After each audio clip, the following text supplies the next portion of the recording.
Hello दोस्तों, कैसे हो? आपका स्वागत है त्रिपाण स्टडी सेंटर में। आज जो हम करने जा रहे हैं ज्योग्राफी के चैप्टर, यानी ज्योग्राफी जो भूगोल है, ये अत्यंत महत्वपूर्ण चैप्टर होने वाला है, क्योंकि इसमें हम भूगोल के विषय में बहुत ही विस्तार पूर्वक चर्चा करेंगे। चलिए देखते हैं हमारा आज टॉपिक क्या है।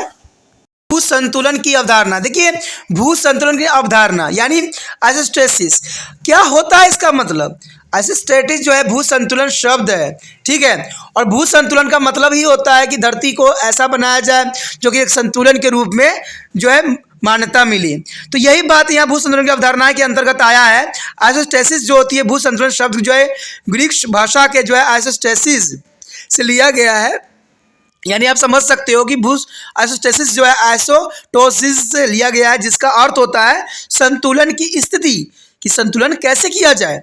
आप जानते हैं और आपने देखा भी होगा कि पर्वत के बहुत शिखर से होते हैं और उनकी ऊंचाई भी अधिक होती है, और इसी तरह से जो है पठार का ऊपरी भाग सपाट होता है और मैदान समतल होते हैं, और पठारों की ऊंचाई सामान्य जबकि मैदानों की बहुत कम होती है। तो इसमें कोई दो राय नहीं है। आपने देखा भी है और जाना भी है कि अगर हम पर्वतों की बात करें तो काफ़ी ऊंची होती है, शिखर होती है, लेकिन मैदान जो होती है समतल होती है। अगर पठार की बात करें तो थोड़ा सपाट होता है। तो पठारों की ऊंचाई सामान्यतः जबकि मैदानों की बहुत कम होती है। इसके विपरीत समुद्री तलों और खाइयों की गहराई बहुत अधिक होती है, ठीक है। आपने देखा भी होगा कि समुद्र के तले जो होती है काफ़ी गहरी होती है और खाइयाँ भी बहुत बड़ी बड़ी गहरी होती है। इन सब उच्च वाचक ऊंचाई में बहुत ही अंतर देखने को मिलता है।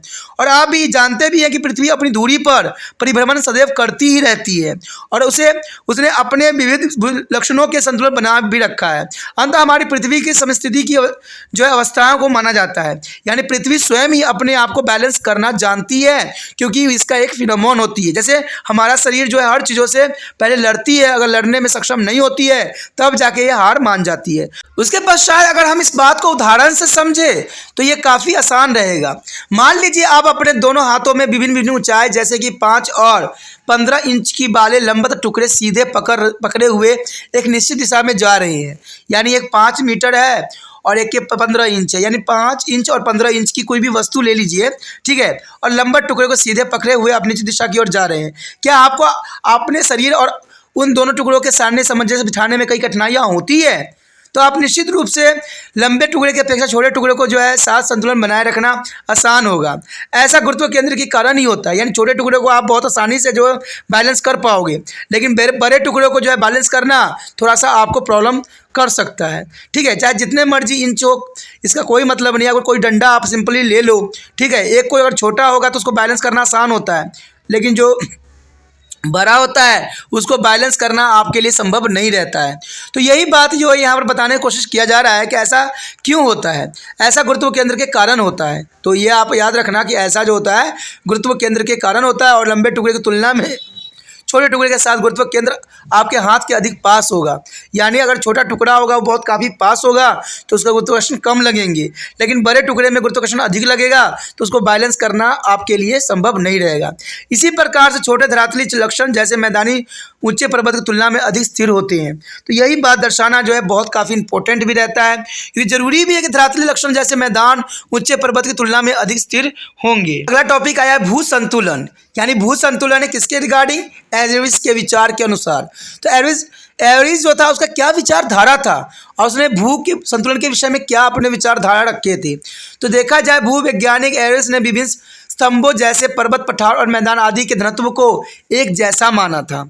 यानी इसके जो एक्सपेरिमेंट थे बहुत इंपॉर्टेंट थे, और इन्होंने एक बात पे साफ जोर दिया था कि जब पर्वत, पठार और मैदान इनके घनत्व जो होंगे एक जैसे होंगे।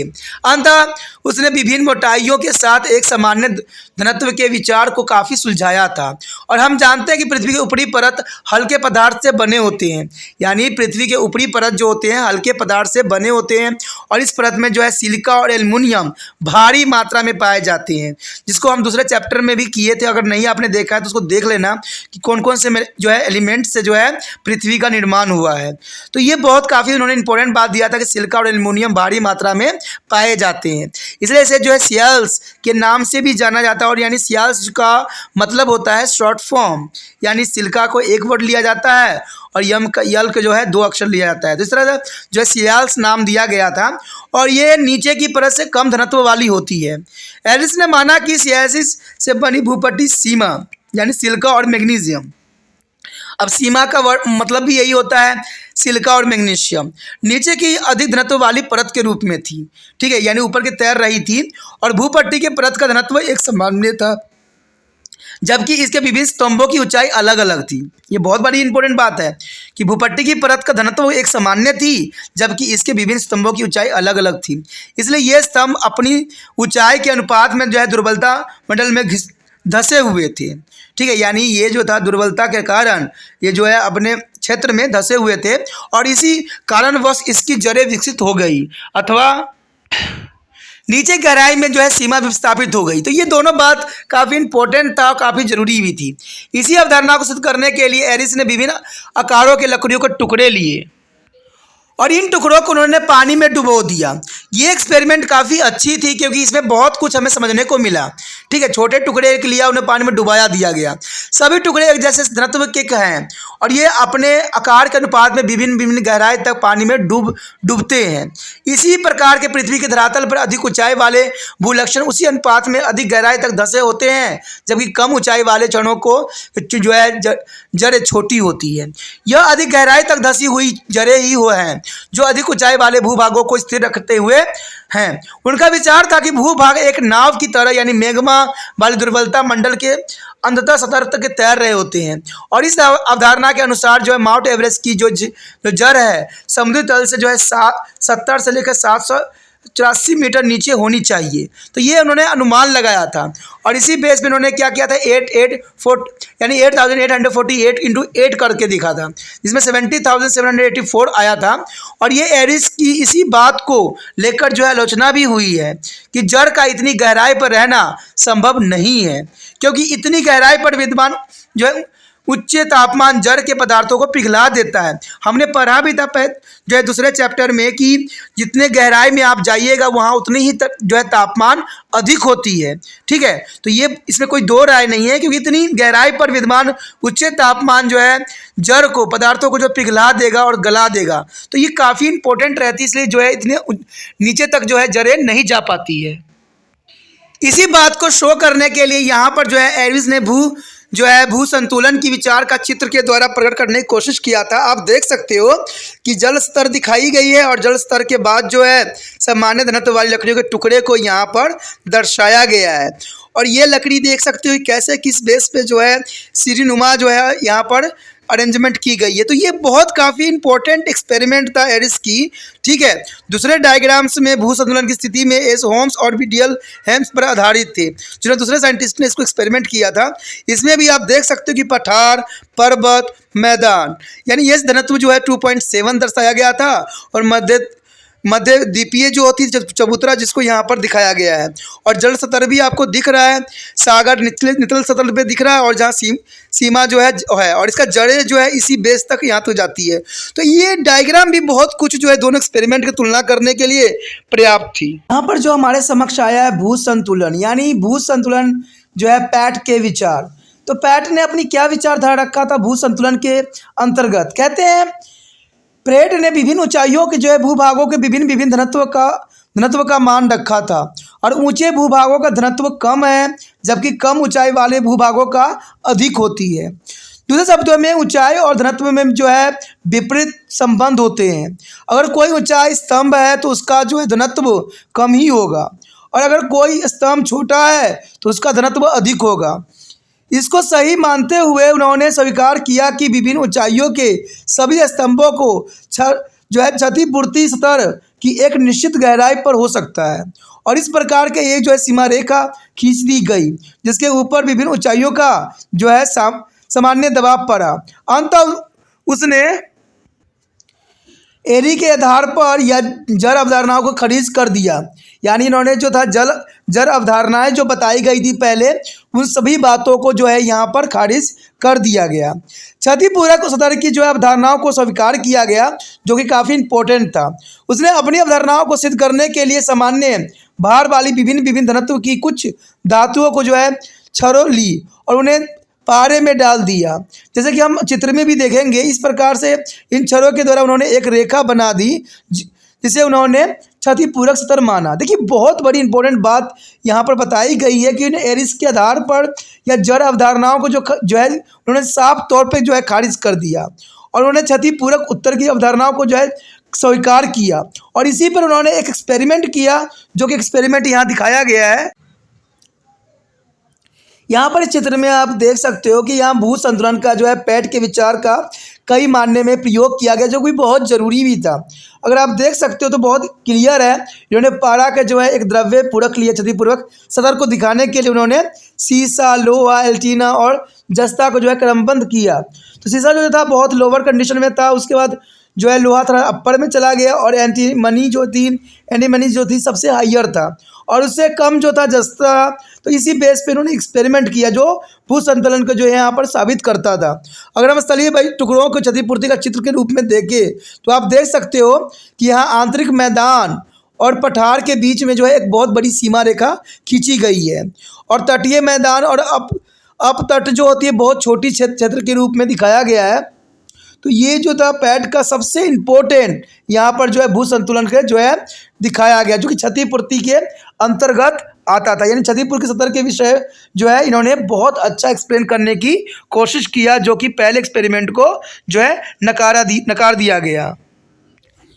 यहाँ पर जो आपके समक्ष आया है एरी और पैट की विचारधाराओं के विभिन्नताओं को जो है एक सारणी के रूप में रखकर स्पष्ट किया जाने की कोशिश किया गया है।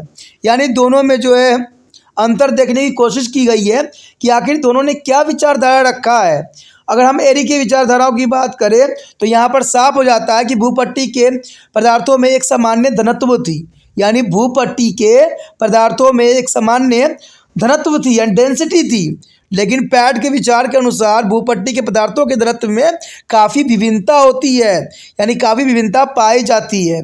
दूसरी तरफ जो है एरी की विचारधारा ये थी कि विभिन्न विभिन्न गहराई जिस तक जड़ पहुंचती है, तो इस बात को इन्होंने काफ़ी अच्छी से बताई कि विभिन्न विभिन्न गहराई पर जिस तक जो है जड़ पहुंचती है। और पैट के विचारधाराओं के अनुसार ये बात साफ हो गया कि एक सामान्य गहराई जिस तक जो है भूपट्टी का पदार्थ पहुंचता है वहीं तक जड़ भी मौजूद होती है। अब देखिए दोनों की विचारधारा कई मानने में कई हद तक सही भी थी। पर्वतों के नीचे गहरी जड़ और मैदानी के नीचे छोटी जड़, ये एरिस की विचारधारा था। यानी पर्वत के नीचे गहरी जड़ होती है और मैदान के नीचे छोटी जड़ होती है।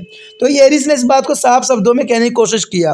लेकिन पैट की विचारधारा के अनुसार ये था किसी प्रकार की जड़ नहीं, परंतु क्षैतिज पूरक सदर का होना अत्यंत महत्वपूर्ण होता है।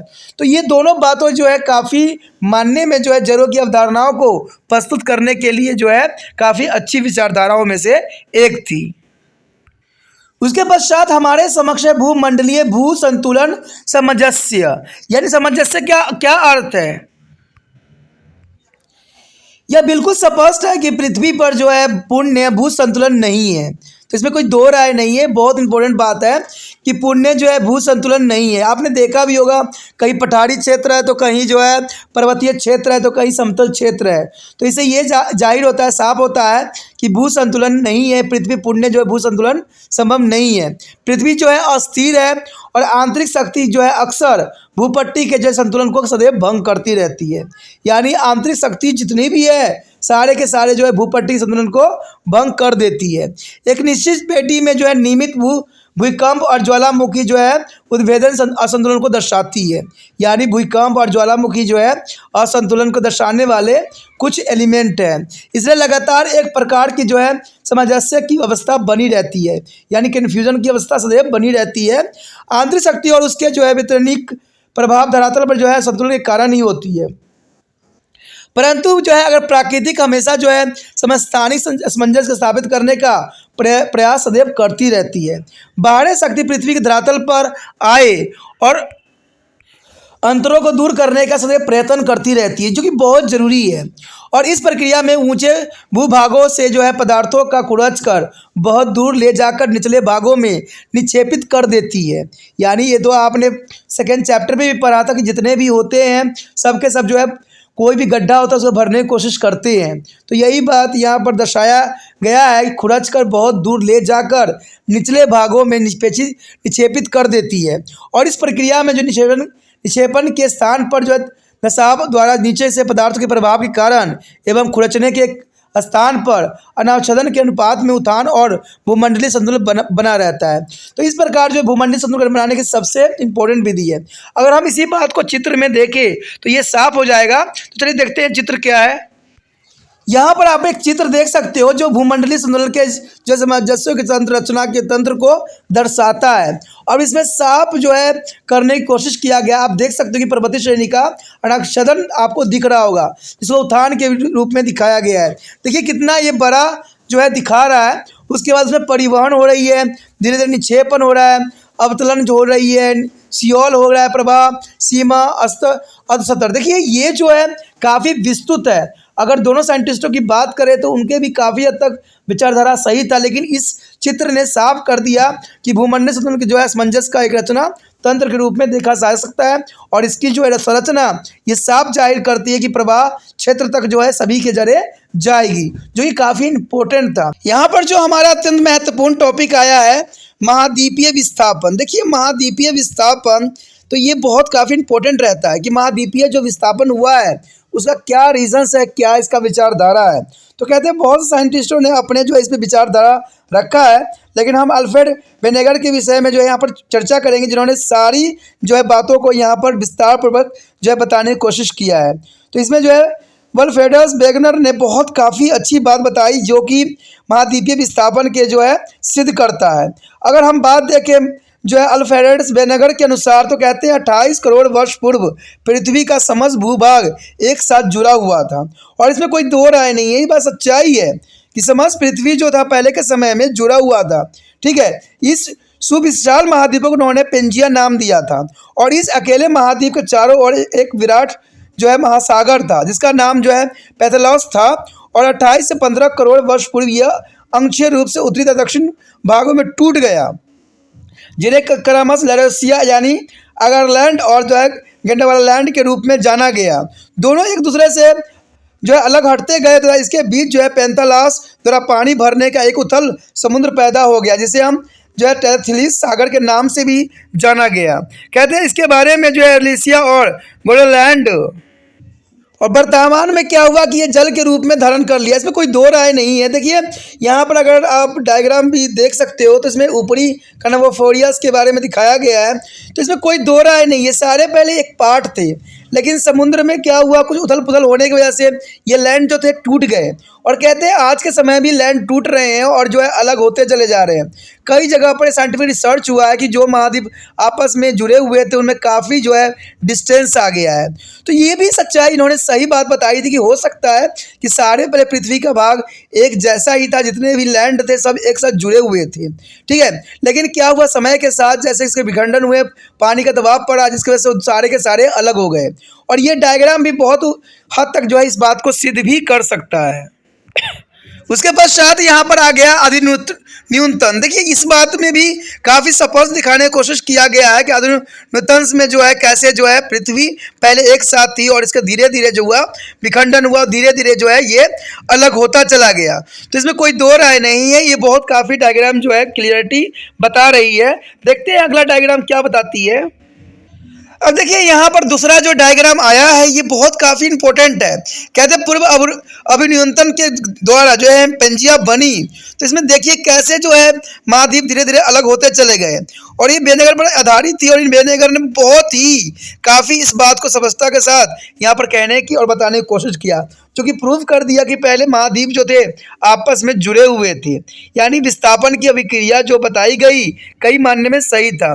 उसके और भी बातों को जो है हम आगे देखते हैं। चलिए देखते हैं अगला बात क्या बात है जो इसको प्रमाणित करता है कि पहले जो थे सारे लैंड एक साथ लगे हुए थे। इसी बात को यहाँ जाहिर करने के लिए विस्थापन के प्रमाण क्या मिले, तो इस बात को जो है अध्ययन हमें करना पड़ेगा। कहते हैं वेगनर ने जो है भूभागीय भूतकाल में जो है भूभाग के एक होने का पक्ष में कई प्रमाण दिए कि सारे भूभाग जो थे पहले एक थे, और इसके विषय में बहुत से प्रमाण दिए। ये प्रमाण ऐसे जिन्हें आज भी नकारा नहीं जा सकता। तो इसमें कोई दो राय नहीं। कहते साइंटिस्टों ने बहुत जो है इसमें गहराई से रिसर्च किया कि पहले पृथ्वी जो थी हर एक पार्ट एक साथ जुड़ी हुई थी। और यही बात जो है वेगनर ने साफ करने की कोशिश किया। और इन्होंने सबसे पहले जो थ्योरी दिया वो दिया जिगसॉ फिट का, यानी जिगसॉ फिट के जो है अंतराल में क्या हुआ कि दक्षिण अमेरिका का पूर्वी तट अफ्रीका के पश्चिमी तट का सामान्य है, जो समुद्री में कुछ गहराई तक जाकर इससे अनुरूप हो जाता है और कुछ सीमा तक जो है तटीय क्षेत्र और महासागरीय जो है निम्नगम तट समुद्री लहरों का यह बदल दिए गए। तो आपने देखा हुआ कई चीज़ों की जो है प्राकृतिक भौगोलिक स्थिति एक जैसा ही होता है और ये कई मायने में जरूरी भी है। तो हो सकता है ये सारे के सारे जो थे पहले एक थे और ये एक होने के पक्ष में जो है सबसे अच्छा एग्जाम्पल जिग्स ऑफ फिट का जो है थ्योरी है। यहाँ पर जिग्स ऑफ फिट के थ्योरी के अंतर्गत एक डायग्राम आया है जिसमें आप देख सकते हो कि ग्रीनलैंड है, यूरोप है, उत्तरी अमेरिका है। तो ये सारे एक साथ ही जुड़े हुए थे, लेकिन धीरे धीरे किसी कारणवश जो है पानी के जो है अलग होते गए। आपने अगर देखा होगा कि मान लीजिए कोई बर्फ़ का क्षेत्र होता है तो जहाँ से बर्फ़ जो है टूट जाता है तो वो जो है बर्फ़ अलग हो जाता है। इसी थ्योरी पे जो है ये बात साबित होता है कि पहले पृथ्वी के सभी पार्ट जो थे एक साथ थे। कहते हैं पहले कई साल पहले जो थे यहाँ पर सभी जीव जंतु रहते थे और एक साथ ही रहते थे। कई जीव जंतु जो है दूसरे क्षेत्र में भी पाए जाते हैं, तो इसका अर्थ है कि पहले ये सारे एक ही थे। तो ये सारी बातें प्रमाणित करने के लिए काफ़ी है और ये बात और भी जाहिर कर देता है कि अफ्रीका, दक्षिण अमेरिका सब एक साथ थी। तो ये थ्योरी जो थी हमारा महाद्वीपीय विस्थापन का जो है वेगनर का जो है मानचित्र अंटार्कटिका सागर के सीमावर्ती महाद्वीपों के एक दूसरे के अनुरूप होने को जो है दर्शाया गया था, जो कि काफ़ी इम्पोर्टेंट था और बहुत ज़रूरी भी था। उसके पश्चात हमारे समक्ष आता है भूगर्भीय समानताएं। देखिए भूगर्भीय समानताएं क्या होती है। कहते हैं ये एविडेंस के रूप में देखा जा सकता है कि दक्षिणी अमेरिका और अफ्रीका में जो है दक्षिणी अंटार्कटिका तट के पर्वत तंत्रों के दोनों जो है महाद्वीपों में विस्तार की जो है समानताएं देखी गई, जो कि बहुत काफ़ी इंपॉर्टेंट था। और इस बात को जाहिर करने के लिए जो था भूगर्भीय समानताएं बहुत काफ़ी अच्छा साबित हुआ, प्रमाणित साबित हुआ। और इसमें दक्षिण अमेरिका और अफ्रीका के बीच अंटार्कटिका तट के जो तंत्र थे वो दोनों के लिए विस्तार की समानताओं को दर्शाने के लिए ये पर्याप्त था। यानी भूगर्भीय जो थी अत्यंत महत्वपूर्ण थी, जिसके बारे में हम जाने हैं। उसके बाद कहते हैं कोयला और वनस्पति संबंधी प्रमाण। देखिए कोयला और वनस्पति संबंधी प्रमाण भी इस बात को है काफ़ी जाहिर कर देता है। कहते दक्षिणी अमेरिका, अफ्रीका, भारत और ऑस्ट्रेलिया में कोयला और वनस्पति का वितरण यह सिद्ध करता है कि भूवैज्ञानिक काल में ये एक साथ जुड़े हुए थे और इस जो है भूभागों पर जो है कार्बोनिफरस काल में उच्च स्तरीय जो हिमनदीय निक्षेपण एक दूसरे से मेल खाते थे, जिससे स्पष्ट हो जाता है कि एक समय एक साथ थे। आज के विभिन्न जलवायुस्फीय क्षेत्रों में भी है। यानी ये सारी बातें जो है प्रमाणित करने के लिए पर्याप्त है कि पहले हिम नदियाँ निक्षेपण एक दूसरे से मेल खाते हैं। कई क्षेत्र की जो वायु आप देखिएगा कि वहाँ का टेम्परेचर, वायु दाब सब के सब कई मायने में दूसरे क्षेत्र से काफ़ी मिल रहे हैं। यानी हो सकता है कि ये जो भाग थे पहले एक साथ जुड़े हुए थे, लेकिन समय के कारण ये जो थे अलग हो गए। तो इस प्रमाण देने के लिए काफ़ी पर्याप्त थ्योरी थी। उसके पश्चात दिया गया था पूरा चुंबकत्व के प्रमाण। यानी पूरा चुंबकत्व के प्रमाण के आधार पे ये कहा जा सकता है कि पूरा चुंबकत्व विभिन्न युगों में ध्रुव की दिशा का अध्ययन है। यानी हम ध्रुव की दिशा जो है अध्ययन जो है पूरा चुंबकत्व के कारण ही करते थे। यानी मैग्नेटिक फील्ड के कारण ही जो है हमें इस पता चलता था कि जो है दिशा का कैसे है। यानी चुंबकीय से प्रभावित होने वाले खनिज जैसे हेमोटाइट्स, पेरिडोटाइट, मैग्नेटाइट आदि थे पृथ्वी के चुंबकीय ध्रुव की सीध में होते हैं और उस समय मैग्मा और जो है धनी भवन में दर्ज हो जाते हैं। यह पता चला है कि इसमें समय समय पर परिवर्तन हुआ है और जो है ध्रुवों की स्थिति बदलती रही है, किंतु यह परिवर्तन संपूर्ण पृथ्वी के लिए संभव नहीं था।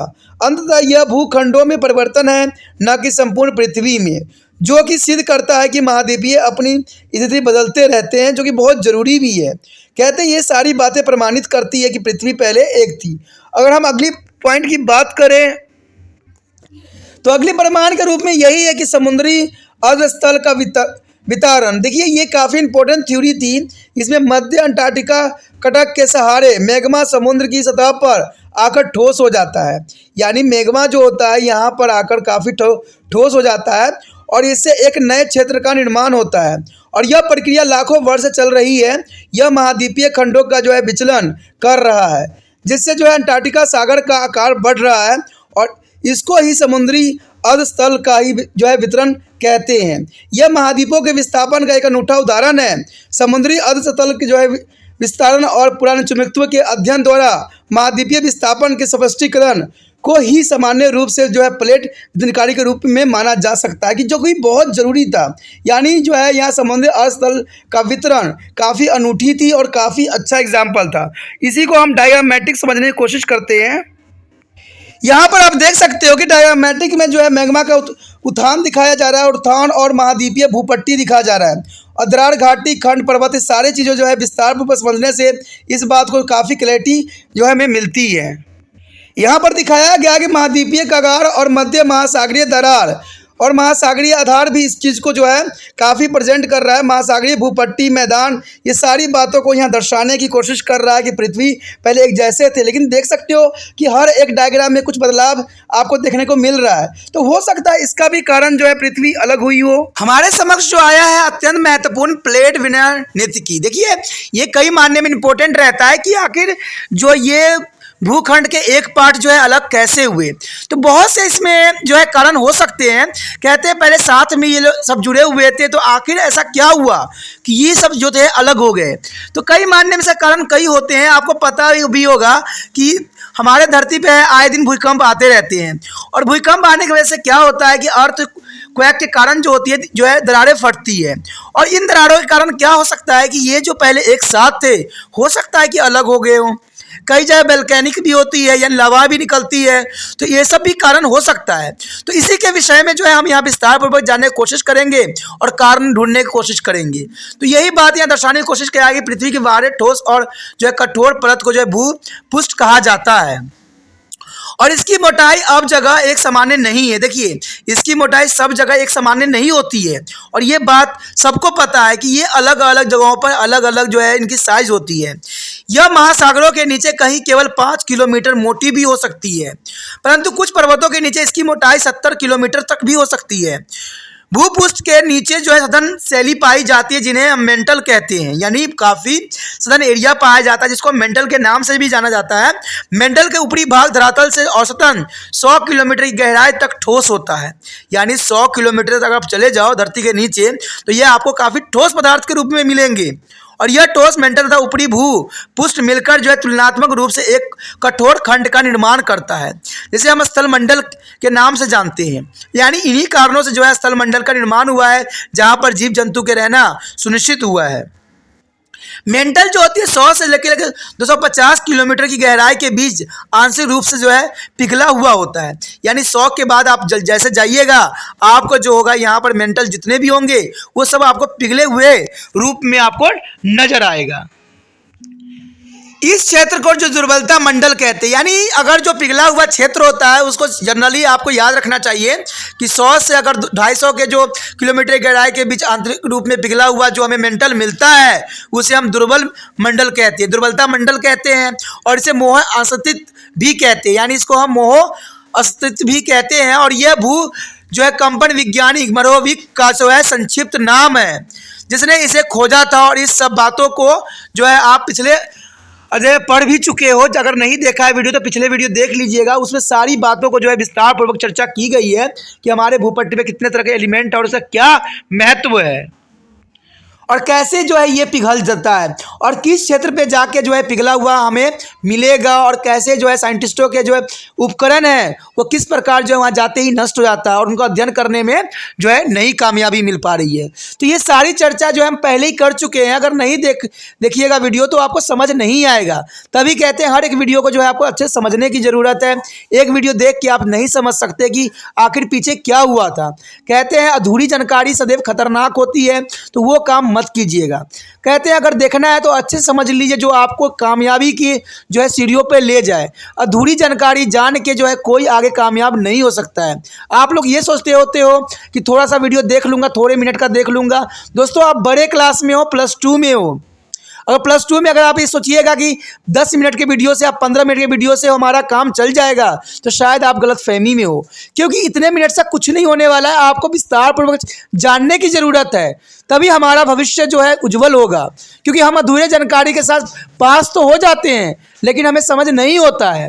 तभी तो आप कहीं भी क्षेत्र में चले जाओ, आपको बेवकूफ़ बनाने वाले लोगों की कमी नहीं मिलेगा। कहते हैं आज की दुनिया में हर जगह जो है लोग एक दूसरे को बेवकूफ़ बनाने पर लगे हुए हैं। आप कहीं कहीं कुछ भी करने चले जाओ, अगर काम नहीं होगा तो पैसे लेके जेब में लेके बैठ जाएंगे, आपको देंगे नहीं। लेकिन अगर आप थोड़ा समझदार रहोगे तो आप 2 मिनट में पैसे निकाल सकते हो। तो ये सारी बातें आपको एक समझ के लिए ज़रूरी है, तभी कोई भी बात को आपको अधूरा नहीं रखना है, हर एक वीडियो को समझना है। अगर आप मेरे साथ जुड़े हुए हो तो हर वीडियो को समझना ही तिरपान स्टडी सेंटर के बच्चों को ज़रूरी है, क्योंकि आप हमसे जुड़ गए हो इसका मतलब तिरपान स्टडी सेंटर के जो है स्टूडेंट कहलाओगे और आपको हर एक बात को जो है विस्तार पूर्वक समझने की आवश्यकता है। तभी कहा जाता है कि अधूरी जानकारी सदैव खतरनाक होती है। यहाँ पर इस बात को दर्शाने के लिए देखिए एक डायग्राम शो है जिसमें जो है धसावर वाली क्षेत्र और विस्तार वाला क्षेत्र जो के रूप में यहाँ पर दिखाया गया है। कहते हैं अगर यूरेशियन प्लेट और टेंशन जो है अंटार्कटिका प्लेट को हम देखें तो इससे लगता है कि सारे एक साथ थे। और देखिए भारतीय प्लेट भी आपको दिख रहा होगा, ठीक है, ऑस्ट्रेलिया भारतीय प्लेट भी दिख रहा होगा। तो ये सारे जो थे एक साथ थे और प्रशांत प्लेट भी आपको दिख रहा होगा। तो ये सारी बातें जो है यहाँ पर इस बात को प्रमाणित करने के लिए काफ़ी है कि पहले सब एक थे, लेकिन समय के साथ जो है इसमें बदलाव होती चली गई और ये जो है अलग होते चले गए। तभी तो कहा जाता है कि हमारा जो है इतिहास में अगर देखिएगा तो महाभारत की स्टोरी सब दिखाई जाती है अगर इंडिया की बात करें तो, लेकिन वही बात अगर विदेशों में देखा जाए तो नहीं होती है। आखिर ऐसा क्यों? और कई जगहों पर यह बात को प्रमाणित भी मिलता है कि इस क्षेत्र में ऐसी चीज़ें हुई थी। तो ये सारी बातें इस बात को प्रमाणित करने के लिए पर्याप्त है कि पहले सभी एक साथ थे, लेकिन समय के साथ जो है ये अलग होते चले गए। अगर आपने मेडलफ का भी अगर रूल रेगुलेशन पढ़ा होता, जो ब्रिंग वाली स्टोरी बताई गई थी 10th क्लास में, तो वो बात भी दर्शाता है कि किसी कारणवश जीव जंतु जो दूसरे क्षेत्र में चले जाते हैं जहाँ पर उनको काफ़ी मात्रा में खाने वाले वस्तु मिल जाता है तो वो वृद्धि कर जाते हैं, ठीक है। तो ये ऐसा भी हो सकता है, इंसान पे भी तो ये चीज़ें लागू हो सकती है ना कि किसी कारणवश जो है प्लेट दूर होती चली गई, इंसान भी उससे दूरियां बनती चली गई। जो जिस क्षेत्र में गया उस क्षेत्र के निवासी बन गया और वहीं पे फला फूला और अपना जीवन यापन करने लग गया। तो यही हो सकता है और यही प्रमाणित पूरी तरह से जो है सत्य भी सिद्ध होता है। यहाँ पर अगर देखिएगा तो यूरेशिया प्लेट दिख रहा होगा, अफ्रीकी प्लेट जो हम अभी जो चित्र देखे तो उसमें सारी बातें दर्शाई गई थी। यूरेशिया प्लेट, अफ्रीका प्लेट, भारतीय ऑस्ट्रेलिया प्लेट, प्रशांत प्लेट, उत्तरी अमेरिका प्लेट, दक्षिण अमेरिकी प्लेट और अंटार्कटिका प्लेट। तो ये सारे के सारे प्लेट जो थे वहाँ पर विद्वान थे और बहुत ही जो ये दर्शाते थे कि सभी एक साथ पहले जुड़े हुए थे। इन मुख्य प्लेटों के अतिरिक्त कुछ छोटे छोटे प्लेट भी है जिनकी संख्या लगभग 20 है। इसमें से कुछ प्लेट इस प्रकार है: अरबी प्लेट, फिनोफिल plate, Cocos plate, Nazca plate और कोरेनियन प्लेट, स्कोशिया प्लेट। देखिए सारे के सारे जो है प्लेट कई मानने में इंपॉर्टेंट है। मुख्य छोटे प्लेट और संपूर्ण पृथ्वी के धरातल का निर्माण करते हैं। प्लेट विज्ञानिकी पृथ्वी की भूमि और जल के वितरण को समझने का एक सबसे अच्छा और सबसे विस्तृत तरीका है। कहते हैं ब्रिटानिया प्लेट एक प्रकार के जो है संचलन है, यानी ये चलती रहती है। संचलन का अर्थ ही होता है चलना, और इस संचलन से जो है आंतरिक शक्ति को काफी समझाया गया है जो कि पृष्ठभूमि के वितरण और जो है पर्वत श्रृंखलाओं के निर्माण और भूकंप तथा ज्वालामुखी वितरण के लिए उत्तरदायी है। ये बात कोई दो नहीं राय हो सकता है कि अगर हम देखें तो भूपृष्ठ के वितरण के कारण जो है सबसे बड़ा कारण जो है भूकंप ही मानी जाती है, यानी जो है अर्थक्वेक मानी जाती है। दूसरा कारण जो माना जाता है वो ज्वालामुखी होती है, ठीक है। तभी जो है भूपृष्ठ की वितरण संभव होता है, क्योंकि आपने देखा भी होगा जब भूकंप आती है तो बहुत बड़ी दरार फट जाती है और ये दरारें में जो है पानी भर जाती है और इसको दो पार्टों में जो है बांटने के लिए ये कई मानने में पर्याप्त होती है। और यही बात को जो है समझाने के लिए हम प्लेट संरचना के जो है रचनात्मक तंत्र के विषय में जानना हमारे लिए अत्यंत महत्वपूर्ण रहेगा कि प्लेट संचलन का रचनात्मक तंत्र क्या है। देखिए यहाँ पर जो है प्लेट संचलन का रचनात्मक तंत्र के विषय में जो है हमारे लिए पर्याप्त वर्ड है। कहते हैं एक ब्रिटिश भूवैज्ञानिक आर्थर हेम्स ने सन 1928 से 1929 में बताया कि स्थल मंड के नीचे जो है संवहनी धाराएं विद्यमान होती है। इन संवहनी धाराओं का जो है केंद्र जो ज्ञात नहीं है, परंतु यह माना जाता है कि धरातल के नीचे इसकी गहराई लगभग जो है 100 से लेकर 250 किलोमीटर के आसपास है। क्योंकि हमने पहले चैप्टर में बात साफ कर लिया था कि अगर 100 के बाद अगर आप जाते हो तो आपको जो है बहुत चीज़ें जो है मेंटस जो होते हैं पिघले हुए नजर आते हैं। तभी कोई भी साइंटिस्ट जो है अभी तक वहाँ पर अपने जो है कोई भी उपकरण को भेजने में सफल नहीं हुआ है, जिसके विषय में हमने पहले चैप्टर में विस्तार पूर्वक चर्चा किया था। ये धरातलें धर्मी खनिजों के जो विखंडन से उत्पन्न ऊर्जा द्वारा संचालित होती है और रेडियोधर्मी खनिजों के एकीकरण और विखंडन से जो ऊष्मा उत्पन्न होती है वो आसपास की शैलियों को पिघला देती है, तभी जो है वहाँ पर जो है शैलो जो होते हैं पिघले हुए नजर आते हैं। इस तरह के संबानी धाराओं चलिए आरंभ हो जाती है और इन धाराओं को जो है अपसरण और अभिसरण क्रियाओं के साथ क्रमशः आरोही और अवरोही क्रम में वर्गीकृत किया जा सकता है। यहाँ देखा जाए तो ऊपर उठती हुई संबानी धाराएं द्वारा गर्म और चिपचिपा पदार्थ ऊपर की ओर उठने लगता है। इसमें कोई दो राय नहीं है, जो भी गर्म होता है और ऊपर की तरफ उठना उसकी स्वाभाविक क्रिया होती है। धरातल के नीचे लगभग 100 किलोमीटर की गहराई पर पहुंचने के बाद ये धरातल जो है मुड़ जाती है, जिसे ऊपर की परत फट जाती है, पिघला हुआ पदार्थ टूटे हुए भाग में धंस जाती है और इस प्रकार के एक नए धरातल का जन्म होता है। यानी इसी प्रकार जो है एक नई धरातल का जन्म होता है और एक भारी प्लेट विपरीत दिशा में जो है खिसकने लग जाती है। यानी एक भारी प्लेट विपरीत दिशाओं में खिसकने लगती है और यह मध्य महासागरीय कटक के नीचे होती है। दूसरी ओर दो जोड़ी अवरोही उष्मीय संबानी धारा जो है दो प्लेटों को आपस में जोड़ती है और यह आरोही सीमा बनती है। यहाँ जो है धंसाव की प्रक्रिया होती है। संबानी धाराओं के कारण जो है स्थलमंडल की प्लेट लगातार चलमान रहता है। यानी ये प्लेट जो सदैव जो है धरातल के कारण क्या होता है, ये चलमान होता है, यानी चलता ही रहता है। तभी तो कहा जा सकता है कि जो यहाँ पर पहले प्लेट एक साथ थे, लेकिन समय के साथ ये जो थे धीरे धीरे अलग होते चले गए। तो दोस्तों ये बहुत इंपॉर्टेंट बात है जो कि समझने के लिए भी आपके लिए पर्याप्त है। यहाँ पर प्लेट सीमा अत्यंत महत्वपूर्ण होती है और उल्लेखनीय जो है संरचनात्मक लक्षण भी होती है। यानी प्लेट सीमाएं अत्यंत महत्वपूर्ण होना और उल्लेखनीय जो संरचना लक्षण दिखाता है।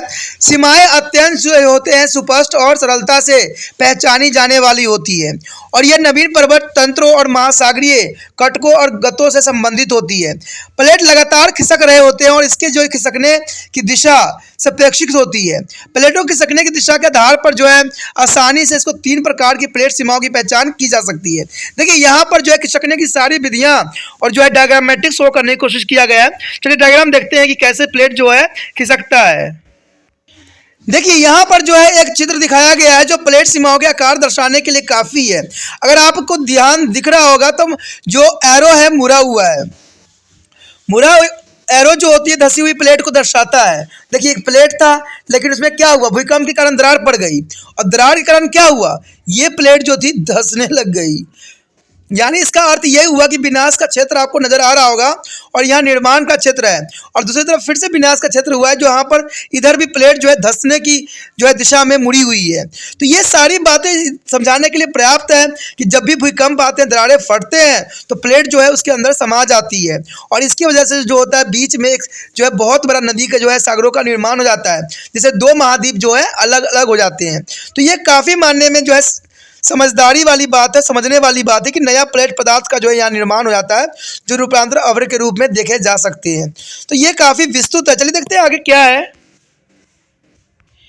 ये सब जो डायग्राम हमने देखा उसमें जो है अपसरण सीमाएं और अभिसरण सीमाएं, रूपांतरण भद्र जो है भस्म सीमा, संबानी धाराएं रेडियोधर्मी पदार्थों से उत्पन्न होती है। देखिए किससे उत्पन्न होती है, रेडियोधर्मी पदार्थ जो होती है काफ़ी संबानी धाराएं उत्पन्न करती है और ये धाराएं पृष्ठभूमि की परत तक जो है पहुँचते ही मुड़ जाती है। जैसे पृष्ठभूमि पर पहुँचती है मुड़ जाती है। अब सारी धाराएं जो है भूपृष्ठ के मिलन क्षेत्र में खिंचाव पैदा करती है जिससे ये टूट जाती है। यानी खिंचाव पैदा होता है जिसकी वजह से ये टूट जाता है। चुंबकीय पदार्थ इस टूटे हुए भाग में जो है घुसकर ठोस हो जाता है और ये लगातार चलने वाली क्रियाएं जो है खंडों को जो है विपरीत दिशाओं में धकेल कर एक नए क्षेत्र का निर्माण करती है जिसे हम निर्माण क्षेत्र के नाम से जानते हैं। यानी ये जो है धकेल कर विपरीत दिशाओं में जो है एक नए क्षेत्र का निर्माण करता है जिसको हम निर्माण क्षेत्र के रूप में जानते हैं। अभी सरल अगर बात करें, अभी सरल सीमाओं के नज़दीक के 2 प्लेट एक दूसरे के बहुत ही पास आ जाती है और ये टकरा जाती है। जब दोनों खंड महाद्वीपीय प्रकार के होते हैं तो पर्वतों का निर्माण होना स्वाभाविक बात है। जब एक खंड महाद्वीपीय तथा दूसरी महासागरीय होते हैं तब भी इसकी सीमाओं के जो है पास पर्वत का निर्माण होता है और इसमें जो है महाद्वीपीय प्लेट महासागरीय प्लेट के जो है ऊपर चढ़ जाता है। जैसे हमने डायग्राम में भी देखने की कोशिश किया था कि एक धंस जाता है और उसके ऊपर दूसरा प्लेट चढ़ जाता है। जब दोनों खंड महासागरीय होते हैं तो दोनों जो है टूट कर धंस जाते हैं और नीचे प्रवेश कर जाते हैं, जैसे कि डायग्राम में भी टेढ़े एरो दर्शा रहे थे, जिसे गर्तों का निर्माण होती है और इस प्रकार की जो है सीमाओं पर भूकंप और ज्वालामुखी जो है उद्भेदन प्रमुख होता है, यानी भूकंप और ज्वालामुखी का जो है अपना यहाँ पर विशेष रोल होता है। इन तीनों की अवस्थाओं में धरातलीय क्षेत्र कम हो जाती है, इसलिए इसे विनाश का क्षेत्र भी कहा जाता है। जैसे मैंने आपको विनाश का क्षेत्र भी डायग्राम में दिखाया था, तो वही बात यहाँ भी दर्शाने की कोशिश कर रहा है कि जो धरातलीय क्षेत्र में कम हो जाते हैं उसे विनाश का क्षेत्र के नाम से जाना जाता है। कहते हैं रूपांतरण भ्रम सीमा वह होती है जहां एक दूसरे के पास स्थित प्लेट एक दूसरे से रगड़ते हुए विपरीत दिशाओं में खिसक जाते हैं, यानी ये प्लेट जो है आपस में रगड़ते हैं और फिर ये जो है खिसक जाते हैं। इसके खिसकने की दिशा एक दूसरे के साथ साथ विपरीत हो जाती है, परंतु एक दूसरे के समांतर खिसकते हैं, इसलिए यहाँ न तो नए क्षेत्र का निर्माण होता है और न ही भूपटि नष्ट होते हैं, जो कि काफ़ी इंपॉर्टेंट बात है। इसलिए इसे जो है परिच्छेदित क्षेत्र कहते हैं, यानी इसका नाम जो दिया जाता है परिरक्षित क्षेत्र कहा जाता है। क्यों? क्योंकि ये एक दूसरे के समांतर खिसकते हैं, इसलिए यहाँ न तो नए क्षेत्र का निर्माण होता है और न ही भूपटि नष्ट होते हैं, जो कि काफ़ी इंपॉर्टेंट बात यहाँ पर दर्शाते हैं। प्लेट जो होती है स्थायी लक्षण नहीं होते हैं, वरना इसका आकार और आकृति बदलती रहती। प्लेट विभाजित या पास के प्लेट से जुड़ सकती है। लगभग सभी जो है वैज्ञानिक हलचलें प्लेटों की सीमा पर होती है, यानी सारे हलचलें जो है प्लेट की सीमाओं पर निर्धारित होती हैं और प्लेट जो है वैज्ञानिक सिद्धांतों से पहले वेगनर द्वारा जो है प्रतिपादित किया जा चुका है। वेगनर ने यहाँ पर प्रतिपादित जो है महाद्वीपीय विस्थापन के सिद्धांतों को आलोचना विशेष रूप से ऊर्जा या शक्ति के लिए हुई थी, जो महाद्वीपियों को विस्थापित करती थी। वास्तव में इस सिद्धांत को स्पष्ट परमाणुओं को होते हुए भी अस्वीकार कर दिया गया था, जो कि बहुत बड़ी विडंबना थी। लेकिन समुद्री सतह के पदार्थों और पराचुंबकत्व में किए गए अन्वेषण में इस सिद्धांत का समर्थन भी किया और 1960 में प्लेट जो वर्तन सिद्धांत से ने प्लेट संचलन की संरचनात्मक की समस्याओं को सुलझा सा दिया। उसके पश्चात प्लेट वितरणकी की जो बनाम भूकंप और ज्वालामुखी। देखिए ये सारी चीज़ें जो है काफ़ी मानने में इंपॉर्टेंट रहता है। कहते हैं पृथ्वी पर भूकंप और ज्वालामुखी का वितरण, जैसे कि हम चित्र में भी स्पष्ट कर देता है कि यह प्लेट की सीमाओं के दृढ़ता से जुड़े हुए होते हैं। प्लेटों की सीमाएं वह क्षेत्र है जहाँ हर प्रकार की वितरणिक क्रियाएँ होती है। प्लेटों के खिसकने से जो मुक्त ऊर्जा भूकंप और ज्वालामुखी के रूप में यहाँ अभिव्यक्त हो जाता है, जो कि काफ़ी पर्याप्त और काफ़ी इंपॉर्टेंट यहाँ दर्शाता है। देखिए इस डायग्राम में भी आपको इस बात के प्रमाणित मिल जाएगा कि बहुत से क्षेत्र जो है जो ज्वालामुखी या भूकंप के क्षेत्र को निर्धारित करती है। अगर आपने डॉट डॉट निशान दिख रहे होंगे अधिक मात्रा में, तो ये ज्वालामुखी प्लेट के रूप में दर्शाया गया है। अगर आपको खाली क्षेत्र दिख रहे हैं तो खाली क्षेत्र का अर्थ होता है भूकंप जोन, यानी ये भूकंप के क्षेत्र होते हैं जहां पर आए दिन कहीं ना कहीं भूकंप आते रहते हैं। अगर आपने जो बड़ा डॉट देख रहे होंगे वो जो है लावा पठार क्षेत्र है, ठीक है, और इस क्षेत्र में जो है लावा हमेशा फूटती रहती है। अगर आप ज्वालामुखी की बात करें तो ये ट्रायंगल शेप में आपको नज़र आ रहा होगा, ये ट्रायंगल शेप में यहाँ दर्शाया गया है। तो ये सारी बातें बताती है कि प्लेट जो है धीरे धीरे कैसे जो है अपना रंग रूप चेंज करते जा रहे हैं और जो है महाद्वीपों को अलग करते जाने में इनका जो है बहुत महत्वपूर्ण योगदान है। तो इसी के साथ हमारा ये चैप्टर जो है ख़त्म हो जाता है, जो कि अत्यंत महत्वपूर्ण था। आगे का टॉपिक जो है चैप्टर जो है अधिक महत्वपूर्ण रहेगा, तो अगला चैप्टर देखना मत भूलना। अगर आपने अच्छे से तैयारी करना है तो हर एक चैप्टर को ध्यान से समझना है, सोचना है। और दूसरी बात ये भी जरूरी है कि इस वीडियो को दूसरे बच्चे तक पहुँचाने में आपने तिरपान स्टडी सेंटर का हेल्प भी करना है, जिससे दूसरे बच्चों को भी जो है लाभ मिल सके, ठीक है। और दूसरी बात ये रहता है कि अगर पहली बार वीडियो देख रहे थे तो चलो सब्सक्राइब करके सेव करना आपके हित में रहेगा।